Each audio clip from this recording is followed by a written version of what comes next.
Hey, what's up? This is Jim from Jägermeister. We're here at Bloodstock 2013. Weather so far is holding, and we're here with Gus from Firewind and a certain other band that you might know. Your boss, dude. Oh yeah, right, that one. Ozzy Osbourne, right? And which one is he on your t-shirt? It's this dude right here. How is it working with Ozzy, though? Like, I mean, that must be... It's great. Yeah, he's such a great guy. I mean, and he really cares for his bandmates and stuff, and really gives everybody the spotlight and stuff. And it's like, it's like it's like a great team. When we go out there and play and kill it. And I mean, I'm just blessed to be around this guy. Every second is special next to this guy. I mean, how do you compartmentalize it in that you work for him, and also it's the dude that wrote some of the defining songs of heavy metal? No, it's insane. I mean, you never really get over it. I mean, for me, I still pinch myself. Like looking back, did all this actually happen?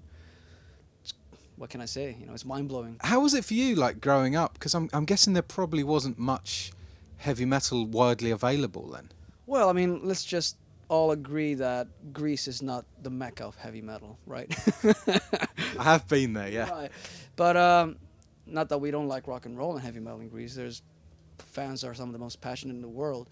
But growing up, all I can remember from my early teens was that I was locked in my room and just playing, practicing. I couldn't really find any guys to hang out and form a band back then. So that's why I started traveling. I went to America, then I went to Sweden, and that's when I actually formed my first band and did my first couple of records and tours. Yeah, I mean, it was quite a bit down the line when I got a lineup based in Greece for Firewind, and we started kind of like touring together and all that.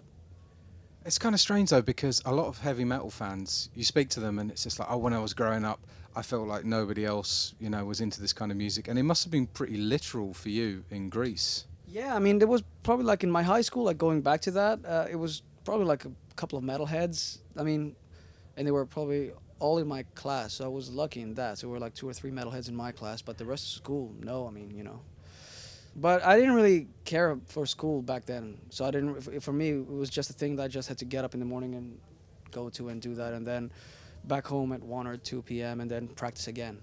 That was what I lived for, going back home and practicing. I mean, how were you practicing? Were you just doing like pentatonic scales, stuff like that, or were you playing along to records? Everything. I mean, I was going to a conservatory, so I had a good teacher, and I was, do my ear training, theory, harmony. I would put in like 6 to 8 hours a day, every day. Except the weekends, probably I would do like marathons of practicing. But I would do like chords, scales, sight reading. Then I would just put on my favorite records and jam to them. So I would just work on my improvisational skills and stuff like that. So I would just kind of like try to do in like whole kind of thing, like both scales, chords, and stuff like that. Yeah. So when you were saying you're playing along to your favorite records, were you playing by ear? I was learning by ear, yeah. I always thought that was the best ear training you can do, just listen to the tone and know when it's like a major third or a minor third, or what is a fifth, or what is a seventh, or a ninth, and kind of like pick out that, I always enjoyed doing that, and I found it a challenge to learn my favorite solos by ear. I will always kind of like refuse to pick up tablature books because I'm like, well, that's too easy, I really want to, I mean, a tablature can show you what the note is, but it can't tell you how to play it. You really have to listen to it closely, over and over again.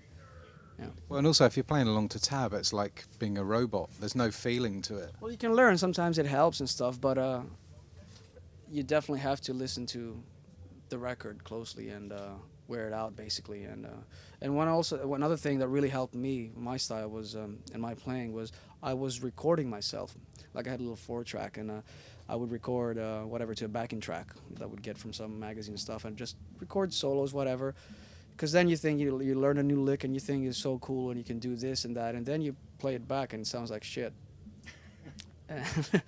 So it was good actually that I went through that phase, and sometimes you just get absorbed. A lot of guitar players play with their eyes, not their ears. You just look at your fingers. Oh, look, it's moving. They're moving fast, and I can do this, and I can do this technique and stuff. But you know, you do one cool lick and then everything else sounds like shit. So it's good to go back and listen back to what you did and correct all those little points. Yeah. Suppose I've got to ask as well, Firewind or Ozzy? Right. I knew that was coming. Right. It's been happening all day, hasn't it? Right. Well, the thing is, you have to actually realize that I had Firewind way before Ozzy, so it's like my baby, you know. And while Ozzy is the coolest thing in the fucking world and the biggest honor you can have as a guitar player, I know that's not gonna be there forever. You know, I just appreciate every moment given to me next to that guy. So it's not like it's my band or anything, you know. I'm just super excited to be there with a man, trying to learn as much as I can. Well, I have to say it's nice that you're still super humble and super nice, and thanks for taking the time to talk to us, man. Thank you. Thank you.